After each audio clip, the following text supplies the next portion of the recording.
ورنہ تو بیچ میں ٹوٹ جاتی ہے. میرا نام ہی اتنا بڑا, سمجھے, ایک چھوٹا سا نام لے تو ختم. مگر یہ اپنی حاضری لکھوا رہا ہے, ہم بھی ہے جہاں بھی جاتے اسٹیج پہ میری پڑھواؤ میری پڑھواؤ میری پڑھواؤ. آج اب پڑھوائے کیسے؟ جو مہمان حضرات آئے, جو یہ چاہتے ہیں کہ یار جو مہمان حضرات آئے پہلے انہی کی ہو جائے, مگر نہ انہیں اپنی ٹانگ اڑانا کہ میری بہت.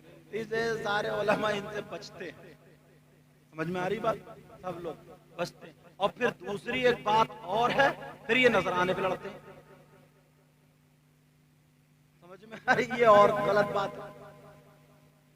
ہاں مگر اب سے انشاءاللہ نہیں کریں گے ایسا. اور نذرانہ دینے والوں کو بھی تھوڑا خیال رکھنا چاہیے یار, بیچارے غریب کا کرایہ بھی لگتا ہے. یہ تھوڑی کہ 10 روپے دے دو اور جاؤ.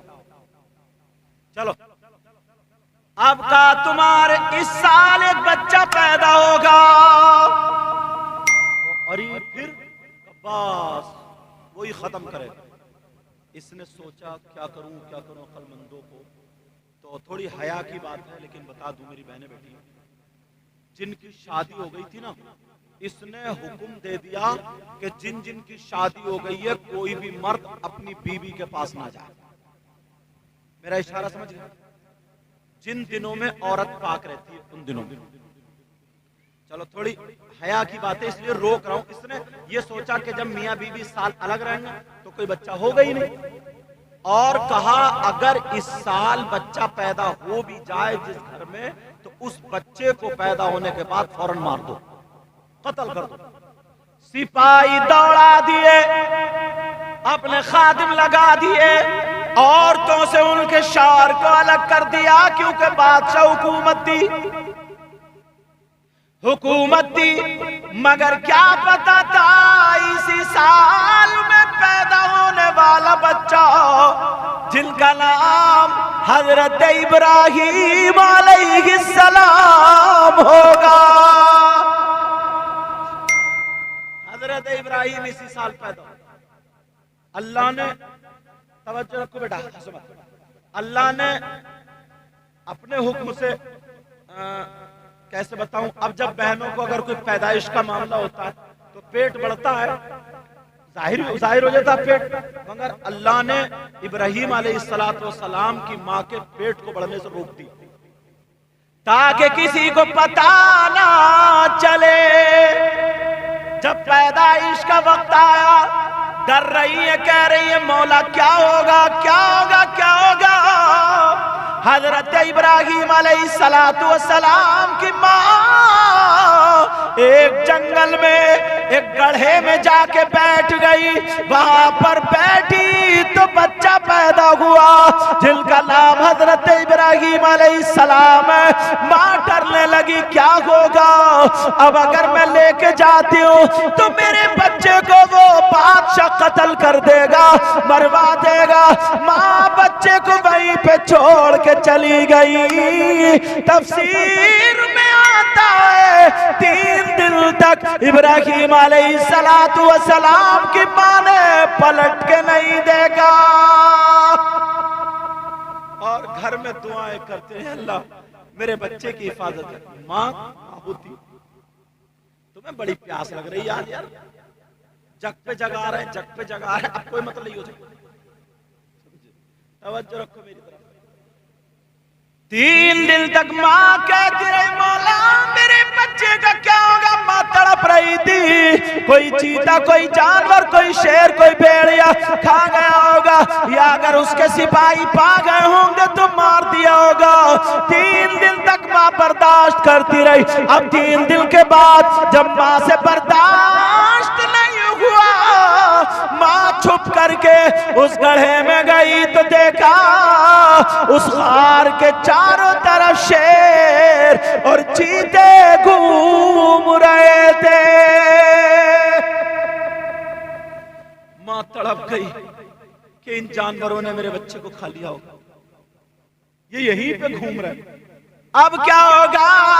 مگر ماں جیسے ہی ماں کو دیکھا ان جانوروں نے, وہ جانور توڑے ایک طرف ہو گئے. ماں کو موقع ملا گڑھے میں جا کر کے دیکھا تو یہی خوبصورت بچہ جن کا نام حضرت ابراہیم ہے اپنا انگوٹھا پی رہے تھے.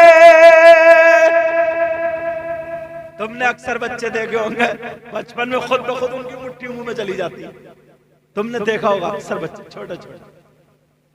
ابھی یہ ایک بھائی اپنے بھانجے کو پتہ نہیں کس کو دم کرانے لگا. میں نے ہاتھ رہا میرا ہاتھ پکڑ کے اپنے منہ میں لے کے جا رہا. اللہ اللہ ذرا غور کرو توجہ کرو. حضرت ابراہیم علیہ السلام بعض لوگ لکھتے ہیں کہ 17 مہینے اسی غار میں رہے اور تفسیر میں آتا 11 سال کا بھی 13 سال کا بھی اور 17 سال کا. اتنی میں نے پڑھی اور بھی ہو سکتی.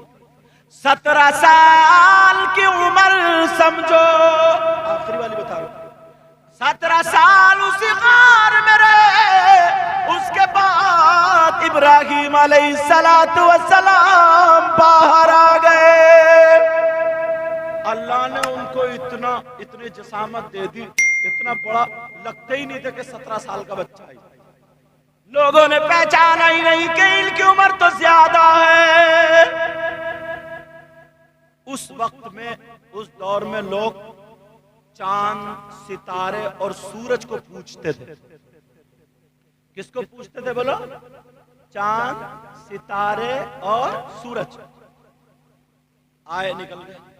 کہا یہ بتاؤ تمہارا رب کون ہے؟ میں اپنے رب کو جاننا چاہتا ہوں. بتایا بیٹا بچے تم نئے آئے دیکھو ستارہ ہے. دیکھتے دیکھتے ستارہ بھی ڈوبتا. تو ابراہیم علیہ السلام بولے جو ڈوب جائے وہ خدا نہیں. لوگوں نے کہا یار بچہ تو چاند آ گیا شام کو. کہا دیکھو یہ چاند ہے یہ خدا. جب صبح ہوئی چاند بھی چھپ گیا. کہا جو ڈوب جائے خدا نہیں. سورج آ گیا.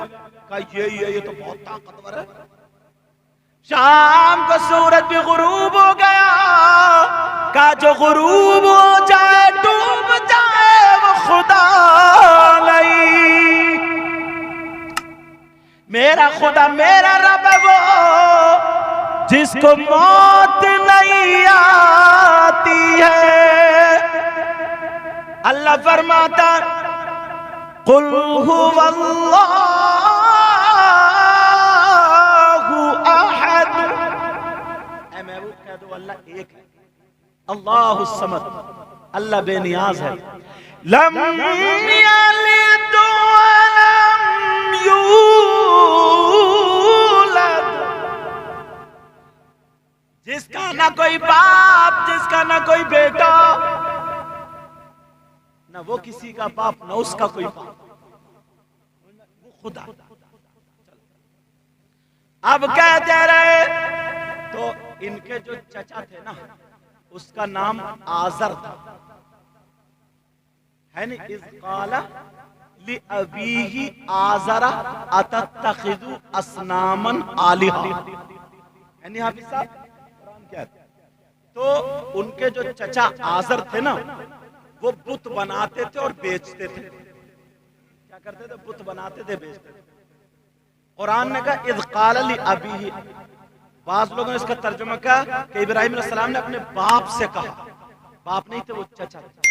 جیسے کہ ان کے باپ تو تارخ تھے ابراہیم علیہ السلام کے باپ. جیسے کہ آج کل چچا کو بچے چھوٹے پاپا بولتے نہیں بولتے یا چھوٹے ابو. بڑے مطلب تاؤ کو کیا بولتے بڑے پاپا یا بڑے ابو بولتے نہیں بولتے. قرآن کی بلاغت سمجھو. اب جب وہ بناتے تھے بیچتے تھے اذ قال لأبیہ یا ابت. اللہ تعالیٰ برکت عطا فرمائے. اذ قال لأبیہ آزر اذ قال لأبیہ آزر. انہوں نے اپنے چچا آزر سے کہا اتتخذ اصناما. کیا تم بت بناتے ہو؟ کو خدا مانتے ہو؟ یہ تو نہ سنتا ہے نہ بولتا ہے، مکھی بیٹھے تو مکھی نہیں اڑاتا۔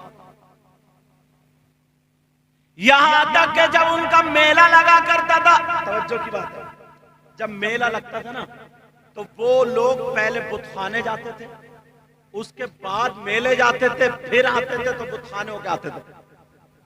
ابراہیم علیہ السلام سے کہا تم بھی چلو۔